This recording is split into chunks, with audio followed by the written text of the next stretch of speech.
नमस्कार, नेशन माझामध्ये आपलं मनपूर्वक स्वागत। मावळ लोकसभा मतदारसंघातील महायुतीचे उमेदवार खासदार श्रीरंग बारणे यांना सर्वाधिक मताधिक्य देण्याची जबाबदारी राष्ट्रवादी काँग्रेसची राहील, अशी ग्वाही मावळचे आमदार सुनील शेळके यांनी आज दिली।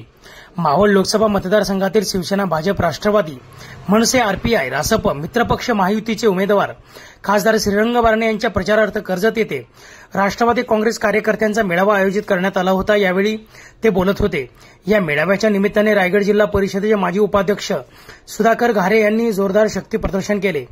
व्यासपीठावर खासदार बारणे, आमदार शेळके, राष्ट्रवादी काँग्रेसचे नेते सुधाकर घारे, राष्ट्रवादी काँग्रेसचे प्रदेश सरचिटणीस हनुमंत पिंगळे, दत्तात्रय म्हसूरकर, अशोक भूपतराव, भगवान भोईर, महिला राष्ट्रवादी काँग्रेसच्या जिल्हाध्यक्ष उमाताई मुंडे, कर्जतचे तालुकाध्यक्ष भगवान चंचे, खालापूरचे तालुकाध्यक्ष संतोष बेलमारे, तसेच HR पाटील, भरत भगत, शिवाजी खारीक, अंकित साखरे, रजनीताई धुळे, प्राची पाटील, संभाजी जगताप, स्वप्नील भालकर, अक्षय पिंगळे, भाई कोतवाल, हिराजी पाटील आदी पदाधिकारी यावेळी उपस्थित होते।